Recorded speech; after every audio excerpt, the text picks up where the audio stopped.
खुशामदीद नाज़रीन, आप देख रहे हैं प्रोग्राम कैपिटल व्यू। मैं हूं शहजाद रज़ा। एक बड़ी अच्छी खबर, फेडरल बोर्ड ऑफ रेवेन्यू जो इदारा है पाकिस्तान का और उसके ज़िम्मे काम है कि मुल्क भर से महसूलात इकट्ठी करना, टैक्स इकट्ठा करना, चाहे वो डायरेक्ट टैक्स हो या इनडायरेक्ट टैक्स हो। उसने एक माइलस्टोन जो है वो अचीव किया है। 4,000 अरब रुपए का टैक्स इस साल तक इकट्ठा कर चुके हैं वो, और ये तकरीबन 18% जो है वो इंक्रीज़ है पिछले साल के मुकाबले में। वज़ीर आज़म इमरान खान ने एक ट्वीट के ज़रिए FBR को मुबारकबाद भी दी और पूरी कौम को मुबारकबाद दी कि पहली बार ये मुल्क की तारीख़ में इतना टैक्स इकट्ठा हुआ है। और इस साल के आखिर तक जब ये साल ख़त्म होगा जून में, तो फिर ये तादाद यकीनन इसकी ज़्यादा बढ़ जाएगी। इसके साथ साथ हमने देखा कि पिछले 1 साल या 2 साल के दौरान पूरी दुनिया में जितनी भी मुआशी सरगर्मियाँ थीं वो तकरीबन बंद हो गई, और उसकी वजह थी कोरोना वायरस की वो वबा। बहुत से मुल्क ने बहुत इसमें मुश्किलात काटी, अभी तक वो बहुत से चैलेंजेस का सामना कर रहे हैं। पाकिस्तान कोई एक्सेप्शन नहीं है। पाकिस्तान में एक अंदाजे के मुताबिक बहुत कम तरक्की की जो शरह थी बहुत कम होनी थी, और जो आलमी इदारों ने और ख़ुद पाकिस्तानी हुकूमत ने जो अंदाजे लगाए थे वो इंतहाई कम थे। लेकिन पिछले दिनों जो हुकूमत ने अवाम को बताया कि 4% से ज़्यादा की रफ्तार से मुल्क की मईशत जो है बढ़ेगी इस साल के आखिर तक जब ये साल ख़त्म होगा, और अगले साल के लिए भी जो है वो तकरीबन 5% की जो है वो प्रोडिक्शन की जा रही है। लेकिन जो बिज़नेस कम्युनिटी है वो कहती है कि ये शरह जो है 7% या इससे ज़्यादा होनी चाहिए, कि अगर हम जो पाकिस्तान के कर्जे हैं बैरूनी या अंदरूनी उनसे हमने छुटकारा हासिल करना है, उनको कम करना है और ज़्यादा से ज़्यादा रोज़गार के मौके पैदा करने हैं। ये एक मुश्किल काम तो है, लेकिन पाकिस्तान की मईशत ने जैसे रिबाउंड किया है डिस्पाइट कोविड-19 के चैलेंजेस के बावजूद, वो यकीनन एक बहुत ही खुश आइन बात है। और इसमें पाकिस्तान की जो लार्ज स्केल मैन्युफैक्चरर्स हैं, जो पाकिस्तान की इंडस्ट्री है, उसने बहुत अच्छा परफॉर्म किया, और जिसका इजहार मिनिस्टर हमाद अजहर, असद उमर और दीगर वज़रा जो है वफाकी काबीना के, उन्होंने इसका इजहार भी किया और एक्सप्लेन किया ये सारा कुछ कैसे मुमकिन हुआ। इस पर गुफ्तगू करेंगे। मुझे ज्वाइन कर रहे हैं हारून शरीफ साहब, फॉर्मर चेयरमैन है बोर्ड ऑफ इन्वेस्टमेंट के। बहुत शुक्रिया आपका। डॉक्टर खाकान नजीब भी हमारे साथ मौजूद हैं, माहिर मुआशियात हैं, आपका भी बहुत बहुत शुक्रिया। हारून शरीफ साहब, आपसे आगाज़ करता हूँ। ये जो फिगर है ये नफसियाती सतह, हम कहते हैं ना कि स्टॉक मार्केट में भी जी एक नफसियाती सतह से ऊपर चला गया इंडेक्स, तो ये 4,000 का जो ये फिगर है एक नफसियाती तौर पे क्या है? क्योंकि हर साल हम देखते हैं कि महंगाई भी बढ़ती है, हुकूमत को टैक्स भी ज़्यादा इकट्ठा होता है, एक नेचुरल बात है। लेकिन आपके ख्याल में डिस्पाइट कोविड-19 और मुल्क की मईशत भी बड़ी जमूद का शिकार रही पूरी दुनिया में, तो ये 18% की जो फिगर है, यानी 18% हायर जो हमने टैक्स इकट्ठा किया है गुज़श्ता साल के मुकाबले में अब तक, ये एक अच्छी परफॉर्मेंस इसको आप कहेंगे या क्या? जी शुक्रिया शहजाद, मुझे मदऊ करने के लिए भी। बोल। देखिए, इसमें दो पॉइंट्स हैं। एक तो मस्बत पहलू ये है कि जो ओवरऑल डिबेट जैसे आपने टॉपिक शुरू किया है वो इकोनॉमिक ग्रोथ की तरफ चली गई है। हम पिछले 2 साल से स्टेबलाइजेशन की बात कर रहे थे, तो ये एक अच्छी बात है क्योंकि ग्रोथ के डिफरेंट पहलुओं पे हम बात कर रहे हैं कि ज्यादा हुई है, किस सेक्टर ने कंट्रीब्यूट किया है और फ्यूचर में क्या करना चाहिए। जहां तक आप टैक्स कलेक्शन की बात कर रहे हैं कि ऑब्वियसली अगर हम अपने रेवेन्यू टारगेट्स को मीट कर रहे हैं और पिछले साल से हमने ज्यादा कलेक्शन की है, that corresponds to highest growth in one angle. क्योंकि अगर आपकी ग्रोथ ज्यादा होगी तो नेचुरली आपके रेवेन्यूज बढ़ने चाहिए, और ये एक अच्छा मेरे हिसाब से इंडिकेटर है। लेकिन जैसा कि शौकत तरीन साहब ने अपनी इनिशियल इंडिकेशन दी है कि वो FPR का एक माइंडसेट या अप्रोच बदलना चाह रहे हैं। उन्होंने अब ये बजट के अंदर पता चलेगा, उन्होंने क्या ये हरेसमेंट को वो घटाएंगे, इंसेंटिव्स को बढ़ाएंगे।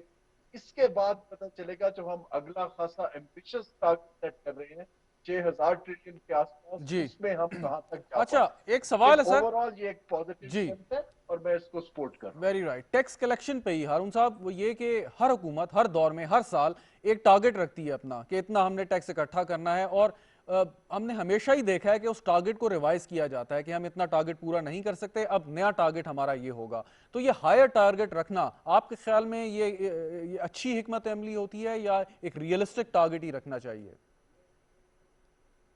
देखिए, अगर तो हायर टारगेट रख के आपकी कलेक्शन पहले से बेहतर होती है, चाहे आप टारगेट को मीट ना भी करें, तो ये मेरे हिसाब से इसमें कोई हर्ज नहीं है। लेकिन अगर आप अनरियलिस्टिक टारगेट रखते हैं जिसका बेसिकली फंडामेंटल से या एविडेंस से ताल्लुक नहीं बनता और आप एक एग्जिस्टिंग टैक्स बेस को मजीद स्क्वीज करके उसको निकालने की कोशिश करते हैं, तो उसका एक सिग्नल बहुत गलत जाता है, क्योंकि आपका ट्रस्ट डेफिसिट जो है ठीक। एक्सपैंड हो जाता है इंटरनेशनल कम्युनिटी में भी और यहाँ इंटरनली भी, क्योंकि लोग आप पर एतबार नहीं करते कंसिस्टेंसी पर। मेरी जाती राय में हमें कंसिस्टेंटली, अगर हम टैक्स ज्यादा भी कलेक्ट कर रहे हैं, तो हमारी टैक्स टू जीडीपी की जो शरह है वो इस हिसाब से नहीं बढ़ रही है। असल इंडिकेटर है कि हमारी अगर जीडीपी बढ़ रही है तो टैक्स की शरह उसी हिसाब से ग्रेजुअली 1-1% करके ऊपर जानी चाहिए, ताकि हम साउथ एशिया के स्टैंडर्ड्स पर आ सकें। तो हमें अपने इशारिये इन परसेंटेजेस में रखने चाहिए, ना कि एब्सोल्यूट नंबर्स में, क्योंकि ये नंबर्स की मीनिंग तभी ज्यादा इफेक्टिव होते हैं जब हमारी जीडीपी की शरह से वेरी इनका राइट, वेरी तनासुब राइट, बेहतर हो। Very right. डॉक्टर खान साहब, इसी बात को अगर आगे बढ़ाएं, जो हारून शरीफ साहब बात कर रहे थे कि पाकिस्तान के हालात के मुताबिक आपके ख्याल में टैक्स टू जीडीपी क्या परसेंटेज होनी चाहिए? जी थैंक यू शहजाद। देखें, अगर आप पाकिस्तान की सूरत हाल देखें तो इस वक्त एफपीआर की टैक्स टू जीडीपी रेशियो जो है दिस इज अबाउट 9.8%। ये एक्चुअली 2018 से फिर कुछ कम हो गई, यानी कि वी हैड हिट 11.2%। और उसके बाद तकरीबन हम 3,900 के लगभग पिछले 2 साल में टैक्स कलेक्ट करते रहे हैं। So it is very good कि हमने 4,000 का हदफ क्रॉस किया है। सो लाइकली ये है कि हम इस साल 4,500 और 700 के दरमियान कहीं चले जाएंगे। फर्स्ट टारगेट शुड बी कि हम वापस उसी 11% टैक्स टू जीडीपी रेशियो के करीब एफपीआर के केस में आएं, और आने वाले सालों में हमें that is what we should be targeting. और इसमें जो ज्यादा जरूरी बातें हैं वो 3 हैं। एक तो ये है कि हमें अपनी टैक्स का जो गैप है, यानी कि इस वक्त जो हमारे पास पॉलिसी इन वोग है और जो टैक्सेस वहां पे मौजूद हैं, अगर हम इसी की कलेक्शन ठीक कर दें, यानी कि कंप्लायंस ठीक कर दें, हम इस वक्त तकरीबन 50% की कंप्लायंस पे हैं। आप बहुत हैरान होंगे ये बात सुन के। अगर हम इस कंप्लायंस को ही बढ़ा दें तो आने वाले सालों में हम 3 से इसे जरा 4% तक एक्सप्लेन अपनी कर दें, टैक्स टू जीडीपी रेशियो को बढ़ा 50% की सकते हैं। कंप्लाइंस को जरा और इसको एक्सप्लेन हम कर अगर दें। 2 तरीके से बढ़ाएं, नंबर 1 ब्रॉडनिंग की बहुत बात होती है, पर नंबर 2 जो है कि हम डायरेक्ट टैक्सेशन की तरफ जाएं और हम अपना जो ठीक। डिपेंडेंस है on customs, which is tax, which large chunk of the taxation जो है वो कस्टम से आ रहा है, उसको कम करें ताकि हमारी ग्रोथ को तकवीत मिले, हमारा रॉ मटेरियल कम रेट्स पे आए, और कस्टम्स ड्यूटी और फिर एक एडिशनल कस्टम्स ड्यूटी और आरडीज जो हमने इन्वोक की हुई हैं उनको बदतदरीज कम करें और अच्छा अपना डॉक्टर जो साहब, डायरेक्ट इसको ये जो टैक्सेशन है आपने उसको कहा ना बढ़ाते चले जाएं। This is 50% what one would compliance, like to see. Doctor साहब मेरा सवाल सुन लें, जो 50% कंप्लाइंस की आपने बात की है इसको एक्सप्लेन कर दें कि क्या ये 50% कंप्लाइंस का मतलब ये 50% लीकेज है, क्या वजह है कि मतलब इतना 50% ज्यादा हम इकट्ठा कर सकते हैं जो कर नहीं पाते? इसका मतलब ये है कि एक वर्ल्ड बैंक की स्टडी है, एक और जीआईजेड की भी स्टडी है। उन इंटरनेशनल पार्टनर्स की स्टडीज ये कहती है कि जो टैक्सेस हमने कलेक्ट करने हैं, लेट्स से एक इंडिविजुअल है, उसी से हमने ये टैक्स कलेक्ट करना है, वो इस वक्त अगर उस पर टैक्स 100 रुपए का लागू है तो वो आपको सिर्फ 50 रुपए तक का टैक्स दे रहा है। यानी कि कंप्लायंस जो है हमें 100% तक उस इंडिविजुअल की लेके जानी है। पर इसका यह भी मतलब है कि बहुत सी एग्जेम्पशंस एग्जिस्ट करती हैं टैक्स सिस्टम में। ओवर 1000 बिलियन रुपीस की सालाना तकरीबन एग्जेम्पशंस हैं जो कि हमने बहुत सी जगहों पे दी हुई हैं। जैसे कि पावर सेक्टर में बहुत सी एग्जेम्पशंस एग्जिस्ट करती हैं। हमें इन एग्जेम्पशंस को भी कम करना है। कुछ एग्जेम्पशंस जो हैं हम इलीट पे कम कर सकते हैं। फिर एग्रीकल्चर इनकम टैक्स में बहुत बड़ा एक पोटेंशियल है। आपका बहुत बड़ा पोटेंशियल जो है सेल्स टैक्स में मौजूद है। आपका बहुत बड़ा पोटेंशियल रिटेलर्स पे मौजूद है। ये जो सारी चीजें हैं अगर हम इनको करना शुरू कर दें तो हमारा जो टैक्स टू लेकिन जीडीपी डॉक्टर साहब, रेशियो है अगर उसमें अगर ये 2 से 3% की एग्जेम्पशंस की बात बेहतरी आपने जो की, है आने वाले सालों में आ ये दुरुस्त सकती है। बात है इससे कि ये मतलब है। एग्जेम्पशंस जो ये टैक्स में छूट दी जाती हैं, ये मतलब इसको बतदरीज ख़त्म भी करना चाहिए, और यकीनन जो आलमी इदारे हैं वो भी इस बात पर आप पर काफ़ी जोर दे रहे होंगे हारून शरीफ साहब। लेकिन अगर हम ये एग्जेम्पशंस ख़त्म करें या सब्सिडीज़ की जो बात करते हैं उसको बतदरीज ख़त्म करना चाहिए या होगी, तो उसका हिट जो है या असल जो उसका असर पड़ेगा वो तो जो हमारा निचला तबका है, जो कम आमदनी वाला तबका, उस पर पड़ेगा। मिसाल के तौर पर अगर पावर सेक्टर की एग्जेम्पशंस ख़त्म करते हैं तो गरीब का बिल अगर 1000, 2000, 5000 बढ़ भी जाए तो उससे क्या फर्क पड़ेगा? असल हिट तो उन्हें आएगी जो नीचे कम आमदनी वाले लोग हैं।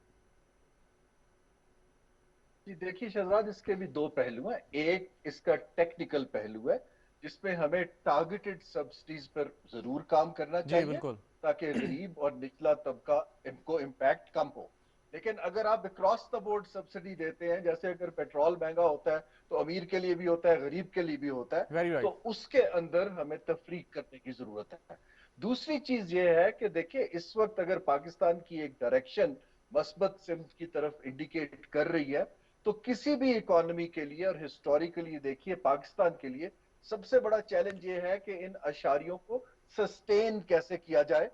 ये जो इशारे सस्टेन होते हैं, जिसकी तरफ अभी इशारा भी किया गया है कि हमें डायरेक्ट टैक्सेशन की हम्म। तरफ आहिस्ता आहिस्ता बढ़ना पड़ेगा। टैक्स बेस को बढ़ाने की बातें तो गालिबन मैं पिछले 50 बरस से सुन रहा हूं। वो उसकी पॉलिटिकल इकोनॉमी काफी कॉम्प्लिकेटेड है और आहिस्ता आहिस्ता हमें मूव करना पड़ेगा। लेकिन अगर हम अपनी एडमिनिस्ट्रेटिव की कैपेसिटी बढ़ा लें, अपनी अप्रोच को बेहतर कर लें, ऑटोमेशन को बढ़ा पाए, क्योंकि ऑटोमेशन जितना ह्यूमन टच घटेगा हम्म। उतनी आपकी दुनिया में स्टडीज बताती है कि टैक्स कलेक्शन पे पॉजिटिव इम्पैक्ट आता है। लेकिन हमें जो सब्सिडीज हैं, इवेंचुअली हमें एक कंपेटिटिव एक्सपोर्ट बेस और लार्ज स्केल मैन्युफैक्चरिंग चाहिए जो कि दुनिया से सब्सिडी के बगैर compete कर सके। अच्छा, मैं एक अदरवाइज ये एक जो हमारी कंपैरिजन चाहता हूं डीलिंग्स हैं आपसे। जैसे स्टेट हारून ओन्ड साहब, एंटरप्राइजेस में हारून दूसरी साहब, हैं वो बढ़ती जाएंगी। जी आपसे एक एक एक मैं मवाजना यहाँ पे चाहता हूँ, बल्कि डॉक्टर खान साहब आप भी इस पर इज़हार ख्याल कीजिए कि जो हमारा करंट अकाउंट जो हमारा डेफिसिट था गुज़िश्ता सालों में, वो कम हुआ बतदरीज, और अब ये कि जो आपका जो इम्बैलेंस था वो पॉजिटिव में आया, स्मॉल सरप्लस। और जैसे असद उमर साहब भी बता रहे थे कि अगले साल जो है वो 0.7% ऑफ द जीडीपी, उन्होंने एक फिगर कोट की। लेकिन जब आपकी इंपोर्ट कम होती हैं, एक्सपोर्ट बढ़ती हैं, या आप कुछ इसमें करते हैं, तो उसका एक नुकसान ये होता है इंपोर्ट कम होने का कि जो कस्टम ड्यूटी की बात कर रहे थे डॉक्टर खाकान साहब, वो भी कम हो जाती है। सो एक तरफ तो ये कि आप अपने डॉलर्स बचा रहे हैं इंपोर्ट की मद में, और दूसरी तरफ लेकिन आप वो ड्यूटीज भी जो है वो नहीं वसूल कर पा रहे, जो एफपीआर अपना एक टारगेट सेट करता है। तो अगर इसको मवाजना करें तो ये बैलेंस कैसे रखना है हमने ऐसे? सो देखें देखिए ये जो जो करंट अकाउंट बैलेंस की खुशाइन चीज है कि जो घटा है उसके अंदर अगर तो ये एक्सपोर्ट के अंदर सिग्निफिकेंट इंक्रीज से कम होता तो वो यकीनन एक बड़ा सस्टेनेबल है। लेकिन अगर हम ग्रोथ की तरफ जाते हैं तो इंपोर्ट्स ऑटोमेटिकली बढ़ेगी, और खास तौर पे अगर ऑयल प्राइसेस में कोई चेंज आ जाता है तो हमारे ऊपर फिर से प्रेशर आना शुरू हो जाएगा। तो करंट अकाउंट बैलेंस को अगर हम एक्सपोर्ट बेस को बढ़ाकर कम रखें तो वो सस्टेनेबल है। अगर हम सिर्फ इंपोर्ट कंप्रेशन से करते हैं तो वो गालिबन बहुत देर तक सस्टेन नहीं किया नहीं, जा लेकिन सकेगा। लेकिन कुछ ऐसे आइटम्स अपना हारून साहब, कुछ आइटम्स ऐसे कि जो अगर ना भी पाकिस्तान में इंपोर्ट हो कोई फर्क नहीं पड़ता, लग्जूरियस आइटम्स है, जैसे हम कहते हैं कि हम अरबों रुपए की जो है पनीर बाहर से मंगवा के खा जाते हैं, अगर नहीं भी खाएंगे कोई फर्क नहीं पड़ेगा। सो कम से कम ऐसे आइटम्स पे तो चेक कर सकते हैं। रॉ मटेरियल मंगवाएं, मशीनरी मंगवाएं, आप बाकी लाइफ सेविंग मेडिसिन मंगवाएं। ये अब खैर पनीर अकेला तो बेचारा इतना कंट्रीब्यूट नहीं करता, लेकिन हमें जस्ट जो है सेइंग। हमें मशीनरी को यकीनन देनी चाहिए गुंजाइश। मशीनरी आएगी तो ग्रोथ के अंदर ठीक। कंट्रीब्यूट करेगी। हमारे बहुत से लग्जरी आइटम्स हैं, हम कारें मंगवाते हैं और चीजें मंगवाते हैं, हमें उसको घटाने की जरूरत है। बिल्कुल ठीक। लेकिन मैं फिर अर्ज कर रहा हूं कि पाकिस्तान जो हमेशा से स्ट्रक्चरली जहां पर हम इम्बैलेंस क्रिएट होता है कि हमारी एक्सपोर्ट जो है वो इंपोर्ट की शरह से बढ़ नहीं पाती, बिल्कुल तो ठीक। हमें ज्यादा तवज्जो उधर देने की उधर देनी है जरूरत हमने, बिल्कुल। और ये एक बात कल वजीर आजम साहब ने भी की कि जो हमारे स्पेशल इकोनॉमिक जोन्स बन रहे हैं वहाँ पे कोशिश यही की जाए ऐसी इंडस्ट्री लगे जो एक्सपोर्ट ओरिएंटेड हो। डॉक्टर खाकान साहब, आपका टेक इस पे चाहूंगा। देखिए मेरा टेक ये है कि एक तो बहुत सी गुंजाइश थी आपके पास रेमिटेंसेस में बैलेंस ऑफ पेमेंट्स को स्टेबलाइज करने के लिए। पिछले कई सालों से एक इनिशिएटिव चल रहा है जिसको आप पाकिस्तान रेमिटेंस इनिशिएटिव कहते हैं। इसको हर हुकूमत ने सपोर्ट किया है। इनफैक्ट ये शौकत तरीन साहब ही वजीर खजाना थे, and you know we used to sit in meetings together, तब ये इनिशिएटिव बना था। उससे लेके अब तक रोशन डिजिटल अकाउंट्स तक अगर आप देखें तो आपने अब 29 अरब इंशाल्लाह इस साल आप 29 अरब डॉलर हिट करेंगे। सो ये एक बहुत कंफर्ट क्रिएट करता है। It is like an export, right? It is more than the export base of Pakistan कि आप इस दफा इंशाल्लाह रेमिटेंसेस लेंगे। अगले साल उम्मीद है कि 31 अरब डॉलर तक चले जाएंगे। तो इसको कंसिस्टेंटली सपोर्ट करना चाहिए। This is your best exports, the 10 million Pakistanis abroad. Have a linkage to Pakistan और इसको सपोर्ट करते रहना चाहिए। एक तो सबसे पहली ये बात थी। क्योंकि इसमें दो चीजें हुई हैं, एक तो आपने पीआरआई किया, फिर फैटेफ हुआ जिसकी वजह से आपको आना पड़ा ठीक। Towards the formal sector. दूसरी चीज जो एक और हमने देखी वो ये थी कि कोविड का एक इम्पैक्ट आया, ट्रैवलिंग कम हुई, तो एक एक्सपोर्ट ऑफ डॉलर्स भी कम हुआ, उम्रा कम हो गया, हज कम हो गया, ट्रैवल कम हो गया। सो इसको स्ट्रेंथन करते चले जाना चाहिए। हारून साहब ने ऑलरेडी एक्सपोर्ट्स पे कमिट कर दिया है। मेरी अपनी जाती राय ये है कि ये 24, 25 या 30 अरब डॉलर का जो एक्सपोर्ट टारगेट है ना, that is nothing for Pakistan. Pakistan has to be thinking much bigger. What do I mean by much bigger? And much bigger is के देखिए टेक्सटाइल को बहुत इंसेंटिवाइज किया, करते रहना चाहिए, you know, but that is the traditional sector, the non traditional sectors. और इसमें सिर्फ आईटी नहीं है, you know, your electric equipment, your fisheries, these are the future goods that we should be thinking about. So हमें non traditional sectors को अच्छा, जरूर जब support हम करना अपनी चाहिए, डॉक्टर incentivize साहब, करना चाहिए। जी डॉक्टर ये साहब, अगर हम दो चीजें करते रहे, हम 30 जी बिल्कुल ठीक। अरब डॉलर के करीब इन दोनों को ले जाएं, जब you know, हम that डॉक्टर is what साहब we should be सवाल सुन targeting in लीजिए, a year or two. अब Then जब when you have the $60 billion coming in, fine तो आपका जो import base है वो आपको इतना तंग नहीं करेगा। इन तंग नहीं करेगा। लेकिन डॉक्टर साहब एक सवाल ये है कि जब आप अपनी इंपोर्ट्स को स्क्वीज करने की कोशिश करते हैं, तो आप बहुत सारे ऐसे फैसले भी करते हैं कि जिससे आपकी इंडस्ट्री भी इफेक्ट हो रही होती है। फॉर इंस्टेंस कि आपने रॉ मटेरियल मंगवाना है, उस पर भी शायद कुछ प्रॉब्लम्स आ सकती हैं, कुछ मशीनरी आपने बाहर से इंपोर्ट करनी है, उस पर भी यकीनन कुछ ना कुछ आपको चैलेंजेस का सामना करना पड़ता है। कि अगर आपकी एक स्ट्रैटेजी है कि आपने इंपोर्ट को जो है वो चेक रखना है, उसको कंट्रोल करना है, तो अगर आपकी इंपोर्ट अगर आपकी एक्सपोर्ट्स को सप्लीमेंट कर रही हैं, सो उसकी कितनी इजाजत आपको देनी चाहिए? क्योंकि ऑब्वियसली उसका जो इफेक्ट है वो तो कुछ अरसे में ही जाहिर होगा, आपकी एक्सपोर्ट जब जैसे जैसे आगे जाएंगी। लेकिन जो अगर आपने इंपोर्ट करनी है just for the sake of export, तो वो आप उसमें ज्यादा लेवरेज की जरूरत है आपको। देखिए, दो तीन एक्सपोर्ट्स सपोर्टिंग इंडस्ट्रीज जो हैं वो तो आपके लिए लाजिम और मलजूम है। लाइक आप एनर्जी इंपोर्टर हैं, सो आपका एक एनर्जी का बिल है जो अभी भी डिपेंडेंट है on not only LNG but also on the petroleum sector. पर कुछ इंपोर्ट्स ऐसी हैं जिनको आप कर्व कर सकते हैं। मसलन वीट और कॉटन की जो एबरेशन आई है पिछले साल में, that has hit you hard. मतलब 2.5 से 3 अरब डॉलर की ये दो एग्रीकल्चर प्रोडक्ट्स की जो इंपोर्ट है, इसने आपके import, so this is something that you should be severely thinking about कि एग्रीकल्चर प्रोडक्टिविटी इन ठीक। The medium term, but in the short term कुछ मूवमेंट्स ऐसी हुई हैं, अगर आप टाइमली अवेलेबल करें, एक रेट जो आप देते हैं अपने काश्तकार वेरी को, राइट। उसको एक टाइमली आप हेल्प करें, तो दैट कैन रियली कर्ब ठीक, सब्सटैंटिव अमाउंट। सो बिल्कुल एक ठीक। ये आपको सोचना चाहिए। ठीक दूसरा ठीक। ये आपको, मेरे ख्याल, जी सर, सॉरी जल्दी आप से कुछ कह मुकम्मल रहे कर थे? लें।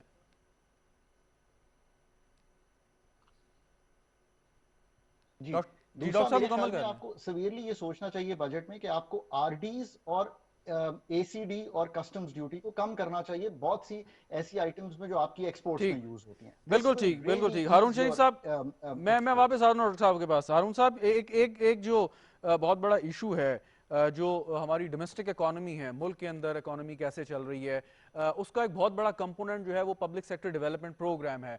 लास्ट ईयर हमने एक मंजूर किया उसको, वो पूरे का पूरा शायद साल के आखिर तक वो उसको हम खर्च ना कर पाएँ, और इस साल जो अभी जो उसका आउटले है वो 900 अरब बताया गया है। तो एक ये ज़रूर मुझे ज़रा बताइएगा कि कितना अहम है कि अगर ये 900 अरब रुपए हम मुख्तस करते हैं फॉर द पीएसडीपी, तो इसको खर्च करना कितना ज़रूरी है कि by the end of next financial year ये सारे का सारा, या इसका एक डिसेंट या रिमार्केबल अमाउंट जो है वो हम खर्च करने में कामयाब हो जाएं। हारून शरीफ साहब।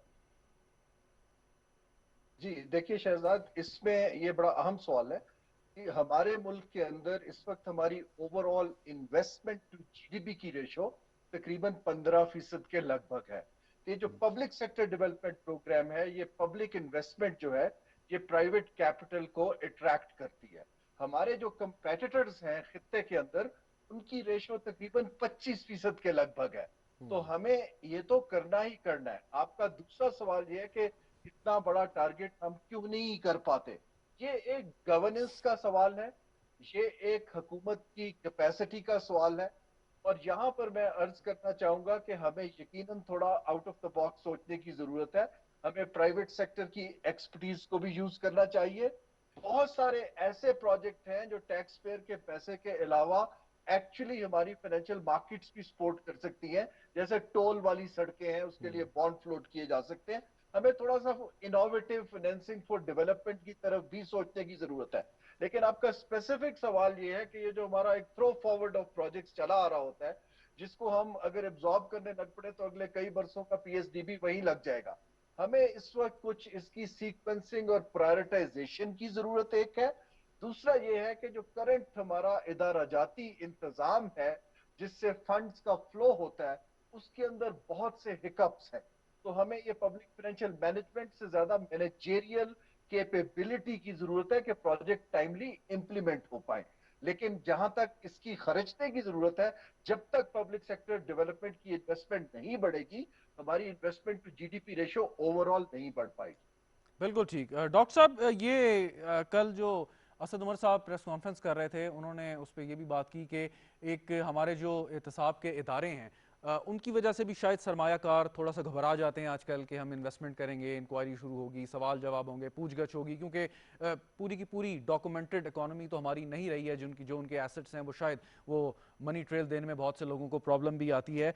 तो और ये जैसे हारून शरीफ साहब बात कर रहे थे कि गवर्नेंस, तो हमारे जो सरकारी अफसरान हैं जिनके कलम से ये अप्रूवल्स होनी है, पीएसडीपी ने रिलीज होना है, वो भी शायद हिचकिचाते होंगे कि कोई ठीक प्रोजेक्ट के लिए भी अगर वो अप्रूवल देते हैं तो 10 दफा वो सोचेंगे कि आज तो हम अप्रूवल दें, लेकिन बाद में क्या साबित हो, क्या पता चले। तो ऑनेस्ट शख्स भी अगर किसी कुर्सी पे बैठ के काम कर रहा है, उसको भी काफी कंसर्न या खदशात इस तरह के लाक हो जाते हैं। इस सूरत हाल में क्या किया जाए डॉक्टर साहब? देखिए, एक तो मैं इंडोर्स करना चाहूंगा जो हारून साहब कह रहे हैं, आपको प्राइवेट सेक्टर को पब्लिक सेक्टर के साथ लाना पड़ेगा, ताकि अगर आपके पास कोई रोड बनी हुई है तो मे बी उसकी मेंटेनेंस जो है वो प्राइवेट सेक्टर बेहतर कर सकता है और आप ये चीजें लीज कर सकते हैं। इससे बहुत ज्यादा जो पब्लिक सेक्टर के एसेट्स हैं उनको आप उससे बहुत कमा सकते हैं। एक वो लाना पड़ेगा। नए प्रोजेक्ट्स में ट्रिपल पी के साथ आप ला सकते हैं, यानी कि प्राइवेट पब्लिक पार्टनरशिप में। अब क्योंकि आपके पास कैपेसिटी नहीं है कि आपने पहले 9 माह में सिर्फ 278 अरब रुपया खर्च किया है पब्लिक सेक्टर डेवलपमेंट प्रोग्राम में, 900 अरब तक जाना सीरियस कैपेसिटी कंस्ट्रेंट है। तो जब आप उनको लाएंगे तो आपका बड़ा मौजू सवाल ये आता है कि कैसे आप ये जो सारे अदारे हैं, सिर्फ आप जितने भी अदारे इस वक्त एज वॉच डॉग्स एक्ट करते हैं और जिनको करना चाहिए, और उनमें मैं पेपरा को भी शामिल करूंगा, सिर्फ इंटेलिजेंस के अदारों को आप ना शामिल करें। देखिए, इनको जो कमर्शियल प्रोजेक्ट्स है ना, इनको कमर्शियल प्रोजेक्ट्स पे जो अपनी निगाह है वो थोड़ी कम करनी पड़ेगी और ज्यादा फोकस करना पड़ेगा जो कि बिल्कुल गवर्नेंस या जो इश्यूज हैं इन दी पब्लिक सेक्टर। क्योंकि जो कमर्शियल सेक्टर की जो गवर्नेंस है वो एसईसीपी, कॉर्पोरेट गवर्नेंस और इन चीजों पे छोड़ दें।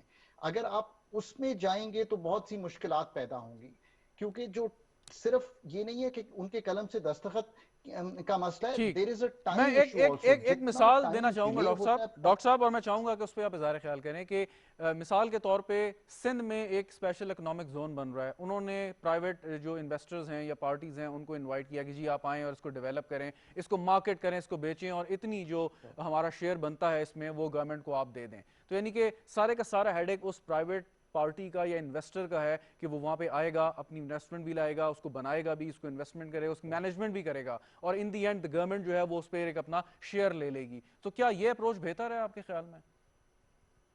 देखिए, मेरा तो बिल्कुल ख्याल ये है कि ट्रिपल पी यानी कि प्राइवेट पब्लिक पार्टनरशिप और ये लॉज जो है, बड़ी अच्छी बात है कि ये प्रोविंसेस में बन गए। I think Sindh was one of the first provinces जिन्होंने ट्रिपल पी का लॉ जो है वो बनाया और उस पर काम किया है। Very much. मैं तो इससे आगे जाना चाहता हूं। मैं तो कहता हूं कि जो एग्जिस्टिंग एसेट्स हैं, गवर्नमेंट्स जो पांचों गवर्नमेंट्स हैं कंट्री में, फेडरल, प्रोविंशियल, गिलगित बल्तिस्तान की, उनको अपने एग्जिस्टिंग एसेट्स को लेवरेज करना चाहिए टू यूज प्राइवेट सेक्टर की एफिशिएंसी भी बढ़े, आप ठीक। और मेरे जैसे उन लोगों के लिए जो उसको यूज करते हैं, और पैसा भी डाले प्राइवेट सेक्टर, सो दैट जो इन्वेस्टमेंट टू जीडीपी रेशियो है इस मुल्क का, जो कि बहुत कम रह गया है, वो ब्राउन फील्ड एसेट्स यानी कि बने बनाए एसेट मुझे मिल जाए। मैं एक टोल लगा के उस रोड को भी बेहतर वेरी करूं, राइट। उस पे कई बर्गर शॉप्स भी क्रिएट करूं, कई कमर्शियल अदारे भी क्रिएट करूं। So I think that is the idea of moving forward. ठीक। हारून शरीफ साहब, आखिरी सवाल आपसे वो ये कि जो पीएसडीपी का फोकस आपके ख्याल में अगले साल जब ये आएगा, इसकी तफसीलात हमारे सामने आएंगी, क्या होना चाहिए?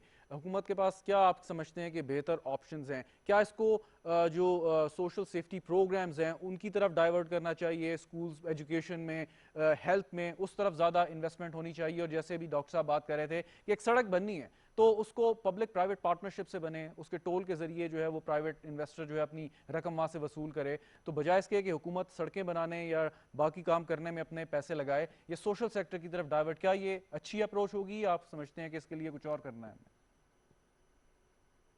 जी शहजाद, ये एक परफेक्ट टाइम है इसके मुतल्लिक सोचने का। देखिए, there is too much government in everything. हमें ये करना है कि अगर physical space for development financing create करनी है, तो जो हमारे प्रोजेक्ट्स जो हैं, जो कमर्शियल रिटर्न दे रहे हैं और दे सकते हैं, उसको तो आप अच्छी कॉर्पोरेट मैनेजमेंट के हवाले कर दीजिए और उसमें इंफ्रास्ट्रक्चर में मजीद इन्वेस्ट ना कीजिए। जो हमें कोविड ने अभी वीकनेसेस दिखाई हैं हमारी हेल्थ सेक्टर की, मुझे वो बहुत ज्यादा वरीसम दिख रही हैं, बिकॉज हमारी एक बहुत यंग लेबर फोर्स है। हमें हेल्थ सेक्टर के अंदर सिग्निफिकेंटली इन्वेस्टमेंट्स को बढ़ाना पड़ेगा। बल्कि मैंने तो यहां तक मैंने आर्टिकल भी लिखा है चीन में कि जो सीपैक है उसके अंदर हमें इस वक्त एक हेल्थ सेक्टर की सिल्क रोड चाहिए, क्योंकि अगर चाइना भी यहाँ इन्वेस्ट कर रहा है तो फ्यूचर में उनकी वर्कफोर्स यहाँ कम आ पाएगी। हमें एक हेल्दी टेक्निकली स्किल्ड वर्कफोर्स की तरफ इन्वेस्ट करना है, क्योंकि हमारे एक बहुत बड़ी लेबर मार्केट है। इसके अलावा अगर आप तरजीहात देखिए तो जो मैंने इनोवेटिव फाइनेंसिंग की बात की है, अगर आप सारा प्रेशर जो टैक्स पेयर की किटी पर डालते रहेंगे तो कोई भी मुल्क इतनी फाइनेंसिंग अरेंज नहीं कर पाएगा। तो हमें बॉन्ड मार्केट की तरफ जाना चाहिए, हमारी कैपिटल मार्केट को पैसा रेज करके देना चाहिए डेवलपमेंट प्रोजेक्ट के लिए, यूनिवर्सिटियां बनाने के लिए। इसी तरह हमें स्पेस खोलनी पड़ेगी प्राइवेट सेक्टर के लिए, ठीक। वरना बर्डन यहाँ पर हुकूमत पर ना कैपेसिटी है, ना हमारे पास इस वक्त जो वेरी आपने राइट। दूसरे बैरियर्स की बात की, मैं आपको एग्जांपल दूं प्रोक्योरमेंट की। हमारी जो एक प्रोक्योरमेंट की एवरेज लाइफ है, उस पे हमारे कंपेटिटर्स इवन सऊदी अरेबिया जैसे मुल्क उससे तकरीबन 20 गुना ज्यादा कैपेसिटी रखते हैं थ्रू टेक्नोलॉजी यूजेज। ये जो हमारी कैपेबिलिटी है वर्ल्ड कंपेटिटिवनेस इंडेक्स के ऊपर, हमें उस तरफ जाने की जरूरत है मॉडर्नाइजेशन की, बजाय इसके कि हर चीज के ऊपर एक एनओसी दिया जाए, उसको डिले किया जाए। ठीक। तो मेरी ये हम्बल सजेशन है कि सोशल सेक्टर पे डालें, इंफ्रास्ट्रक्चर से निकलें और प्रोडक्टिव एसेट्स को हमें हैंड ओवर करें अच्छी कॉर्पोरेट गवर्नेंस। बिल्कुल ठीक। फाइनली जी डॉक्टर साहब, ये ज़रा फरमाइए कि जब भी हम एक फिगर आती है, अखबारात में छपती है, आप जैसे लोग भी हमें वक्तन फ़वक्तन आगाह करते रहते हैं कि पाकिस्तान का जो डेट है, इंटरनल एक्सटर्नल या लाइबिलिटीज़ हैं, उसकी फिगर हम जो है होश उड़ जाते हैं। और उसका एक कंपोनेंट सर्कुलर डेट भी है।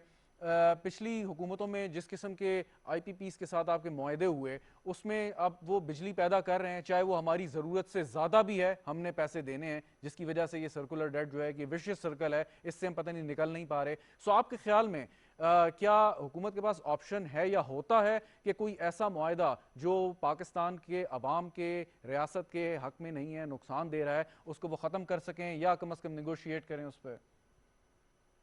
देखिए, पावर सेक्टर का जो सर्कुलर डेट है, ये तो इतना वसी टॉपिक है कि हम एक पूरा प्रोग्राम जी इंशाल्लाह कर बिल्कुल, सकते हैं आई इस पे। अंडरस्टैंड। बट इसमें इसमें जो हमें करना है ना, एक तो ये आईपीपीज के मुआहदे हैं, इस पे भी कमेंट कर लेते हैं। बट जो हमारे एफिशिएंसी लॉसेज हैं, 10% हमारी तकरीबन चल रही है इस वक्त, कलेक्शन कम हो रही है फ्रॉम। सो अगर 1600 अरब की टोटल कलेक्शन है तो 160 अरब हम वहां से ले सकते हैं। इसी तरह 3-4% हमारे लाइन लॉसेस हायर हैं, इसमें तकरीबन 30 से 35 अरब रुपया है। सो 200 अरब तो यहीं पे आप सर्कुलर डेट को कम कर सकते हैं। अब आप आ जाएं कि क्या हम आईपीपीज के साथ ये कर सकते हैं। देखिए, कुछ आईपीपीज ऐसे हैं जिनकी लाइफ तकरीबन पूरी होने वाली है। कैपको है, देर आर अदर आईपीपीज जो एक्सपेंसिव हैं, तो आप उनके साथ तो जरूर रीनिगोशिएट कर सकते हैं। कुछ आईपीपीज के साथ अब एक रीनिगोशिएशन हो भी गई है और इन दी कमिंग ईयर्स आपको उससे एक फायदा होगा। बट ये फायदा प्राइस की जो है क्वांटिटी में आपको बहुत कम दिखाई देगा। सो असल जो प्राइस को कम करना है वो अब डिपेंडेंट है कि आप बिजली कितनी बेचते हैं। एक इंटरेस्टिंग फिगर आप देखें कि आपकी जीडीपी ग्रोथ तो 3.94% बढ़ी है, पर आपकी जो एनर्जी की खपत है वो 23% कम हुई है मुल्क में। This Shahzad is causing the rate to go up, because आप अगर बिजली ज्यादा बेचेंगे तो जो फिक्स्ड कॉस्ट है, जो पर यूनिट फिक्स्ड कॉस्ट है, जिसकी बहुत बात होती है, जो कैपेसिटी जी पेमेंट बिल्कुल। जिसका नाम है, वो 1 लाख की बजाय अगर 1.25 लाख या 1.5 लाख के यूनिट्स पे डिवाइड होगी तो वो खुद ही कम हो जाएगी। सो सबसे पहले हमें electricity as the energy of the future बनाना है और उसको बेचना है एट गुड रेट्स। सो अगर हम ये सारा कुछ इकट्ठा मिलके करेंगे, एफिशिएंसी क्रिएट करेंगे सिस्टम में, ठीक। हम आईपीपीस के साथ जो बेहतरी हो सकती है, और स्पेशली जो हमारे सीपेक के अंडर भी प्रोजेक्ट्स हैं, उनमें डेट को आगे लेके जाया जा सकता है, यानी कि डेट की जो चलें, रीपेमेंट है उसके बिल्कुल ठीक। नंबर ऑफ ईयर्स बढ़ाए जा सकते हैं, वो करेंगे। गिवन आईपीपीस के साथ मुआहिदा करेंगे, जो कि कर रहे हैं, कुछ रह गया है, वो वेरी कुछ राइट। उसमें सिलसिला इन्वेस्टिगेशन का है, वो भी दूर हो जाएगा। प्लस बिजली की खपत को मुल्क में बढ़ाएंगे, और वो उम्मीद ये भी है कि जैसे जैसे ये 4% की और 4.5 की और 5 की बिल्कुल अगले ठीक। साल में ग्रोथ दिखाई देगी, तो ये जो इंडस्ट्रियलाइजेशन पे भी नेगेटिव डिपेंड करता है, आपने सही 23% है, फरमाया, और इस पे लोगों ने आपने बहुत सही कहा, इट्स अ कमेंट किया वास्ट इस टॉपिक डॉक्टर ग्रोथ पे। साहब। इस पे यकीनन मेरा एक कंसर्न और इसमें प्रोग्राम सिर्फ रख के इस ये पे है। तफसील से बात करेंगे। आपका बहुत बहुत शुक्रिया, हमारे साथ आप मौजूद थे। हारून शरीफ साहब, आपका भी बहुत बहुत शुक्रिया, आपने हमें वक्त दिया। नाजरीन, एक वक्फे का वक्त है, वक्फे के बाद दोबारा हाजिर होते हैं, हमारे साथ रहिएगा।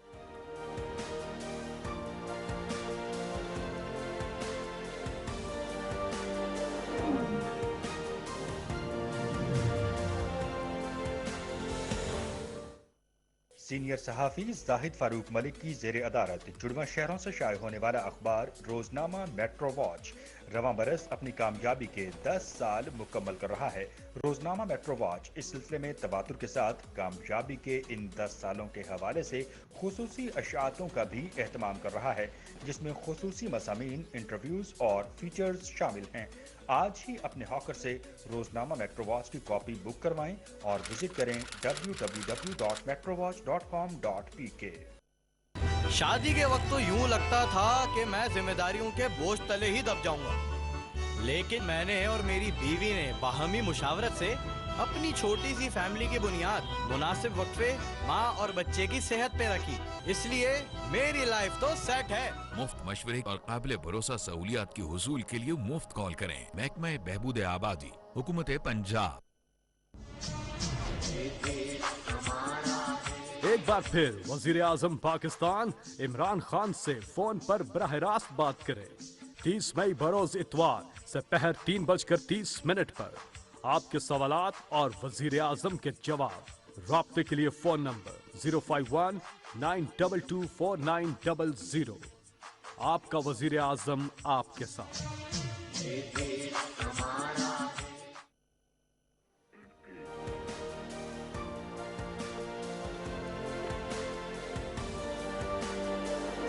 एक मिनट मुझे देते हैं आप।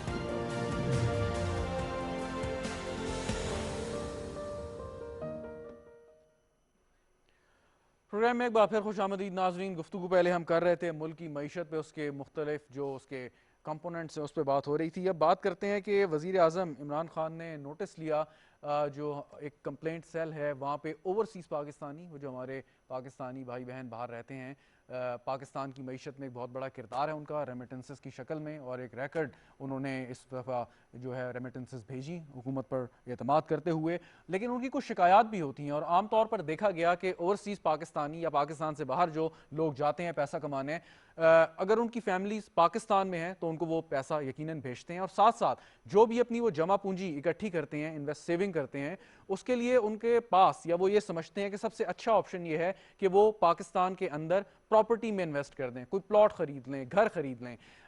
ये एक सिक्योर इन्वेस्टमेंट भी समझी जाती है, इस पर कोई ज़्यादा आपने कोई मेहनत करने की भी ज़रूरत नहीं है कि जब आप वापस आएंगे, पाकिस्तान वापस आएंगे तो एक आपकी एक ज़मीन, आपका एक एसेट मौजूद होगा, उसके साथ आप क्या करते हैं, कारोबार करते हैं, वहाँ पे अपना घर बनाते हैं या उसी को आगे बढ़ाते हैं, ये एक अलग बात है। तो लेकिन हमने देखा कि ओवरसीज़ पाकिस्तानी जब यहाँ पे इन्वेस्ट करते हैं तो उनके साथ फ्रॉड भी हो जाते हैं, और इसी फ्रॉड को देखते हुए कई सरकारी अफसरान के खिलाफ एक्शन हुआ, वज़ीर आज़म ने लिया और उनकी कंप्लेंट पे लिया ओवरसीज़ पाकिस्तानी की, जो उन्होंने इस सिटीजन पोर्टल पे जो है वो कंप्लेंट्स, अपनी शिकायत दर्ज करवाई थी। इसी पर ज़रा गुफ्तगू करते हैं तफसील में। अदील वड़ाइद साहब हमारे साथ मौजूद हैं, जर्नलिस्ट हैं, तज्जियाकार। बहुत शुक्रिया अदील साहब हमें ज्वाइन करने का। ज़रा ये कुछ जो स्पेसिफिक थोड़ा सा बताइएगा कि अभी ये जो वज़ीर आज़म ने एक्शन लिया और फिर ये भी कहा कि हमारा एक बहुत बड़ा सरमाया है ओवरसीज़ पाकिस्तानीज़, ये क्या हुआ उनके साथ रिसेंट, ये क्या फ्रॉड हुआ कि जिसकी बुनियाद पर कुछ अकाउंट्स भी फ्रीज किए गए, कुछ लोगों के खिलाफ एक्शन भी हुआ इधर इस्लामाबाद में? जी, ये वजीर आजम जो डिलीवरी यूनिट है इसके हुकाम ने उनका ये बताना है कि जो बैरून मुल्क मुकीम एक जो शहरी है उसने 8 साल कबल इस्लामाबाद की जिना गार्डन नामी एक सोसाइटी में एक प्लाट खरीदा था, लेकिन हाउसिंग सोसाइटी की जानिब से शहरी को कब्जा नहीं दिया जा रहा था। तो हुकाम ने यह बताया कि शहरी ने तकरीबन 1.5 साल के अरसे में वजीर आजम सिटीजन पोर्टल पर 1 दर्जन के करीब शिकायत दर्ज कराई थी और इस्लामाबाद सर्कल रजिस्ट्रार को ये भिजवाई गई, लेकिन होता यह है कि जो शिकायत भिजवाई जाती है उनको डिस्पोज ऑफ कर दिया जाता है। तो इसके बाद जब उनकी कोई सुनवाई नहीं हो रही थी और हर बार मामूल की कार्रवाई करते हुए वो शिकायत के जी हल के लिए आगे फॉरवर्ड कर दिया जाता था, लेकिन वो सिटीजन पोर्टल पर मसला हल करार दे दिया जाता था, लेकिन मसला हल होता नहीं था।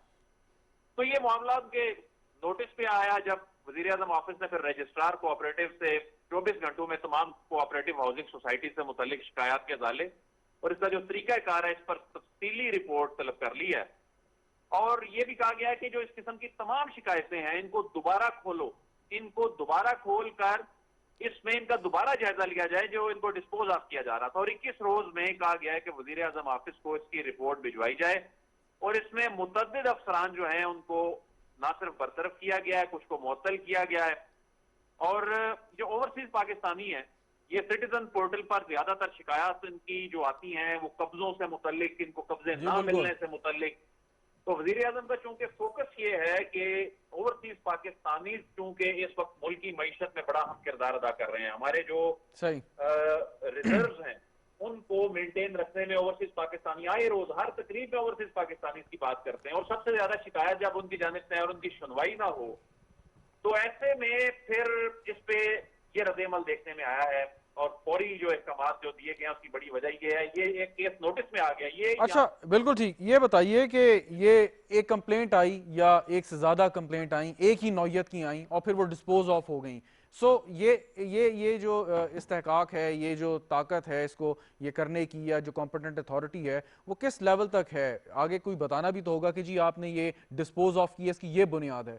देखें, होता ये है कि जब सबसे पहले जब शिकायत दर्ज कराई जाती है तो वो शिकायत जो सिस्टम है उसको वो प्राइम मिनिस्टर ऑफिस में उधर पहुंचती है। आगे से वो एक अंदाजे से मुतलका अफसर जी ये हो सकता है उस सेक्शन के हेड को भिजवाते हैं। उसके बाद वो सेक्शन अगर समझता है ये हमारे पास ये हमारे मुतलका चीज नहीं है तो वो किसी और को फॉरवर्ड करता है। बाज़ औक़ात शिकायतें जो हैं वो घूमती रहती हैं और उसमें लेकिन अल्टीमेटली वो जिस रिस्पॉन्सिबल बंदे तक पहुंचती है या तो उसे उस शिकायत को हल करना होता है। अगर शिकायत हल ना कर सके तो ज्यादातर अफसरान जो हैं वो इस तरह कर देते हैं कि उसको पार्शली एड्रेस लिख देते हैं और इसमें कोई पार्शली कंप्लायंस का लिखकर जो है वो जान छुड़ाने की कोशिश करते हैं। इस केस में भी ऐसा ही हुआ। तो जब 11 मरतबा उस शख्स ने अपनी कंप्लेंट दर्ज करवाई तो उसके बाद जब उसने 1 दर्जन से ज्यादा मरतबा कराने के बाद एक मामला वजीर आजम ऑफिस के नोटिस में आ गया तो उन्होंने कहा जी तमाम ये शिकायत जो है ये खोली जाए, क्योंकि ये देखें वही रिवायती अफसरान हैं तरीके से जो काम उस रिवायती तरीके से कर रहे हैं, जो पहले से मौजूद सिस्टम में मौजूद लोग हैं उसी तरह ही वो फाइलों को घुमाते हैं। लेकिन इस सिस्टम का फायदा ये है जो सिटीजन पोर्टल है कि इसमें चूंकि ये सारा डिजिटली हो रहा है, इसमें चेक एंड बैलेंस है, इसकी सारी ट्रेल होती है। तो ये वो चीज है कि कौन कब तक किसी को कोई इस अंदाज में कोई तरखा सकता है या आंखों में धूल झोंक सकता है। अल्टीमेटली यही हुआ जो इस केस में हुआ और वो चीज ट्रेस हो गई और उसमें फिर ये मुतअद्दिद अफसरान को जो है वो बरतरफ होना पड़ा। अच्छा, लेकिन अब ये तो बात एक आप सामने आई और इस ये केस हुआ क्योंकि एक नहीं हज़ारों नहीं बल्कि लाखों कंप्लेंट्स उनको वो रिसीव करते हैं, उसमें टाइम भी लगता है, उसकी डिसमिनेशन में आपने जैसे कहा कि मुतालिका अफराद तक वो जाती है, उसके बाद उसमें वक्त भी लगेगा कि एग्जैक्टली है क्या इनका मसला।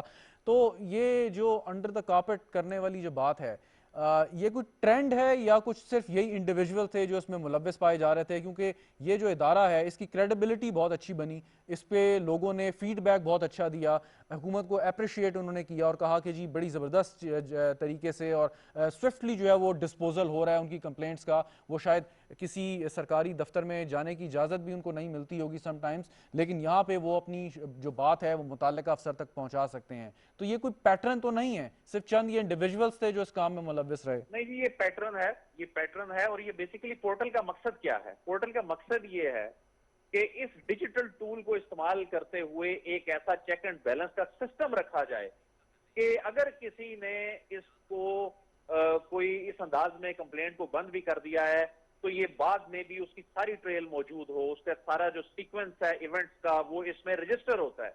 और ये मेरे अपनी ऑब्जर्वेशन में भी कुछ ऐसी चीजें आई हैं कि इस अंदाज में फाइल पूरी की जाती है कि सिस्टम में ये शो हो रहा होता है जी इतनी कंप्लेंट्स जो हैं उनको एड्रेस कर दिया गया है। लेकिन अब वो इस तरह के जब वाकयात अब नोटिस में आ रहे हैं, ऑडिट हो रहा है और इक्का दुक्का वाकयात के नोटिस में आने से जब फिर रैंडमली बहुत सी वो सैंपल के तौर पर चीजों को लिया जाना शुरू किया गया है, तो उससे ये हो रहा है कि अब आने वाले वक्त में इन अफसरान के ऊपर भी एक प्रेशर और चेक एंड बैलेंस होगा। अच्छा, एक आखिरी सवाल अदील साहब, एक आखिरी सवाल आपसे कि जो ओवरसीज पाकिस्तानीज हैं, जो एक वाकया आपने अभी सुनाया हमें, अगर वो एक शिकायत दर्ज करते हैं उस पर कोई एक्शन नहीं होता या उस पर लिख दिया जाता है पार्शली एड्रेस जैसे भी आप बता रहे थे, और उनके साथ एक नहीं दो या तीन या इस दफ़ा तीन से ज़्यादा दफ़ा उनके साथ यही बार बार ये चीज़ रिपीट होती है, तो उस सूरत में उनके पास क्या रेमेडी है, क्या हल है, वो कहाँ किसको अप्रोच करें? जी, ओवरसीज पाकिस्तानी जो हैं जाहिर है उनके पास जो सबसे बड़ी रेमेडी है वो है तो ये पोर्टल ही है। फिर वो क्या करते हैं कि वो खत भी लिखते हैं, ऐसी चीजें भी मेरे नोटिस में आती रहती हैं कि वो खत वजीर आजम ऑफिस को लिखते हैं, वो सोशल मीडिया पे इस मामले को उठाते हैं। लेकिन जो लोग कंसिस्टेंट होते हैं, जो मुस्तकिल मजाजी से लगे रहते हैं, उनकी आवाज किसी ना किसी तरीके से ऐवान इक़्तिदार में पहुंच जाती है। बहुत से लोग बड़े इनिशियल स्टेज पे डिसहार्ट हो जाते हैं और कहते हैं जी देखें कुछ भी नहीं हो रहा। लेकिन देखें जिस तरह इस शहरी ने किया, इसने 1 दर्जन से ज्यादा मर्तबा एफर्ट की, इसने कोशिश की, उसकी आवाज पहुंच गई, उन अफसरों का एहतसाब हो गया। तो ये एक देखें प्लेटफॉर्म है हमारा, एक रिवायती सुस्ती ब्यूरोक्रेसी की, अफसरशाही की ये है, अभी मौजूद है, थी, और मेरा ख्याल है ये काफी अरसे तक रहेगी। और ये इसमें लोगों को अपना बड़ा अहम किरदार अदा करना होगा कि वो इन चीजों को खुद से परस्यू करें, क्योंकि जैसा कि मैंने आपको बताया कि बहुत सारे ऐसे मामला हैं, ये इतनी खूबसूरती से फाइल को बंद करते हैं और ऐसे लिख देते हैं कि जैसे रिलीफ ग्रांट कर दिया इन्होंने। लेकिन ये इस तरह के जो वाकयात हैं ये आने वाले वक्त में बिल्कुल ठीक, के ऊपर ये आपने बहुत अच्छी बात अदील बताई कि अगर एक शिकायत पर या एक एप्लीकेशन पर आपका काम नहीं होता, ओवरसीज पाकिस्तानियों की बात हो रही है, सो आप हिम्मत ना हारें। आपका अगर जायज़ काम है, कोई जायज़ शिकायत है, सो बार बार उसको परसू करते रहें। और जैसे ये वाकया अभी अदील हमें बता रहे थे कि 12 दफ़ा उस ओवरसीज पाकिस्तानी ने अपने केस को फॉरवर्ड किया, भेजा, मुसलसल वो लगा रहा और अल्टीमेटली जो है उस पर एक्शन हुआ। सो अगर कोई शख्स यहाँ पर पाकिस्तान में बैठ के आपकी बात नहीं सुन रहा, सो ये मत सोचें कि आपकी आवाज़ कहीं नहीं जा रही। ये सारे का सारा जो इसको डिजिटाइज किया, इसका मकसद ही ये है कि वो रिकॉर्ड का हिस्सा रहे और कभी ना कभी आपकी आवाज़ वहाँ चली जाए। अगर नहीं तो हिम्मत हारने की जरूरत नहीं। बहरहाल बहुत बहुत शुक्रिया अदील बड़ाइच, आपने बड़ी इंपॉर्टेंट हमारे साथ इंफॉर्मेशन शेयर की। नाजरीन, बात हो रही थी ओवरसीज पाकिस्तानीज और उनकी कंप्लेंट्स की, और अब थोड़ी बात करेंगे कोविड-19। पाकिस्तान में ये वबा दुनिया भर की तरह जैसे फैली, एक ख़तरनाक बात जो हमें सामने हमारे नोटिस में आई है उसको कन्फर्म किया कि जो इंडियन वेरिएंट है इसका कोविड-19 का, वो पाकिस्तान में भी पाया गया, लेकिन उस तरीके से जो स्प्रेड है वो अभी उसका कोई हमें सबूत नहीं मिला।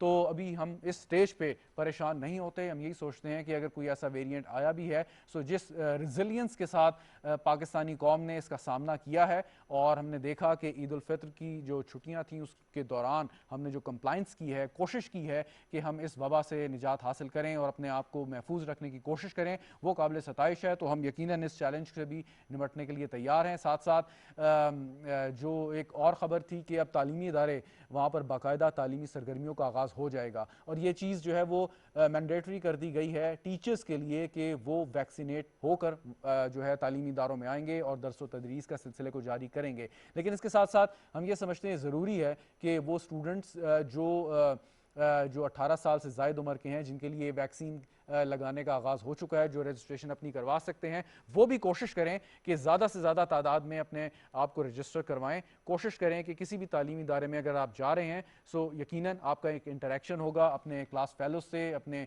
यूनिवर्सिटी फेलो से, अपने स्कूल फेलो से। तो आप कोशिश यही करें कि अपने आप को वैक्सीनेट कराएं। साथ साथ जो SOP पर अमल करना है वो तो करना ही करना है, लेकिन वैक्सीनेशन का जो एक अमल शुरू हो चुका है, और अगर उसमें आपका नंबर आ गया है, आप उसके लिए एंटाइटल्ड हैं, अपने आप को रजिस्टर आप ज़रूर करवाएं। और उसके साथ साथ इस बात को भी यकीनी बनाएं कि वैक्सीनेशन का मतलब ये नहीं है कि कोविड-19 या कोरोना वायरस आप पर अटैक नहीं कर सकता, वो कर सकता है, लेकिन वैक्सीनेशन करवाने के बाद आप काफ़ी हद तक सिक्योर हो जाएंगे। जो हम मुसलसल ये थ्रू आउट जो द एपिडेमिक हम ये प्रोग्राम्स करते आए हैं, तो ज़रूरी है वैक्सीन, लेकिन इसके साथ साथ आपने एहतियात के दामन को अपने हाथ से नहीं छोड़ना, क्योंकि एहतियात ही में हम सबकी बचत है, और अगर हम एहतियात नहीं करेंगे तो यकीनन ये हालात वो ख़तरनाक होंगे। और हमसाया मुल्क भारत में हमने देखा कि किस तरीके से वहाँ पे लोगों ने अपने प्यारों को उनकी प्यारों को जो है वो अपनी आंखों के सामने दम तोड़ते हुए देखा, और वहाँ पे जिस किस्म की तबाही इस वक्त कोरोना वायरस ने मचाई है उसका शायद 1% भी पाकिस्तान में खुदा के फजलो करम से नहीं है। लेकिन खाली ये हम अल्लाह मियाँ पर जो है वो इक्तफ़ा हम करते तो हैं, हमारे ईमान का हिस्सा है, लेकिन हम जो है उसके साथ साथ दुआ के साथ साथ दवा भी इंतहाई ज़रूरी है। और बाज़ औक़ात हम ये देखते हैं कि कहीं कहीं बहुत सारी जगहों पे, ख़ास तौर पे जो छोटे शहर हैं वहाँ पे लोग जो हैं उनको बिल्कुल परवाह नहीं कि वो मास्क पहने, सोशल डिस्टेंसिंग करें, तो वो चीज़ एक बड़ी ख़तरनाक है। लोग ये समझते हैं कि अगर वो पहली वेव में या दूसरी वेव में या तीसरी वेव में भी बच गए हैं तो शायद उनको कोरोना वायरस से कोई ऐसी इम्यूनिटी हासिल हो गई है कि अब उनको कोरोना वायरस जो है वो अटैक नहीं कर सकता, लेकिन ऐसी बात नहीं, ये बिल्कुल गलत है।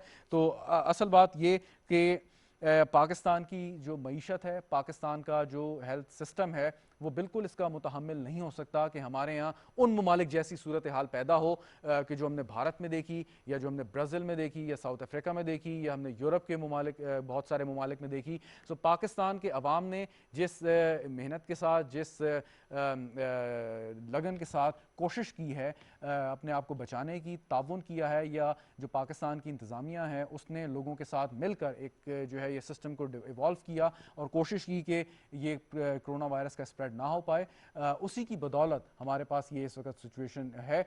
और हम कोशिश करेंगे कि आपको इस पर आगाही देते रहें। पाकिस्तान में जो वैक्सीन्स हैं सरकारी तौर पर भी लगाई जा रही हैं, इसके साथ साथ प्राइवेटली भी पाकिस्तान में वैक्सीन अवेलेबल हैं, और जो जितने भी हमारे मेडिकल एक्सपर्ट्स जिनसे हम बात करते हैं उनका यही मानना है कि आप बिल्कुल इस चीज़ पर ना घबराएं कि अगर कोई एक वैक्सीन आपको 6,000 रुपए या 10,000 रुपए में मिल रही है और एक सरकारी वैक्सीन जो है मुफ्त लग रही है, तो हो सकता है आप ये लोगों के जहनों में इंप्रेशन आए कि जो प्राइवेट वैक्सीन है जिसके पैसे देने हैं उसकी अफादियत ज़्यादा है, या सरकारी वैक्सीन जो लगाई जा रही है कि जो मुफ्त है, फ्री ऑफ कॉस्ट है, उसके आपको पैसे नहीं पे करने तो शायद उसकी अफादियत कम है। ऐसा बिल्कुल नहीं है। पाकिस्तान में जो वैक्सीन इस वक्त जिनको इजाज़त दी गई है वो उतनी ही इफेक्टिव हैं कोविड-19 के वायरस के खिलाफ। तो इसमें बगैर किसी हीलो हुज्जत के पहली अवलीन कोशिश ये कीजिए कि अपने आप को रजिस्टर कराइए। वो जो साहिब हैसियत लोग हैं अगर वो रजिस्टर नहीं करवाते तो वो प्राइवेटली वैक्सीन लगवा सकते हैं। उससे फ़ायदा ये होगा कि उन लोगों के लिए स्पेस ज़्यादा पैदा होगी कि जो प्राइवेटली वैक्सीन को ख़रीद कर नहीं लगवा सकते, तो वो सरकारी अस्पतालों से वैक्सीनेशन अपनी करवा लेंगे। बहरहाल प्रोग्राम देखने का बहुत बहुत शुक्रिया। शहजाद रज़ा को इजाज़त दीजिए। खुदा हाफिज़।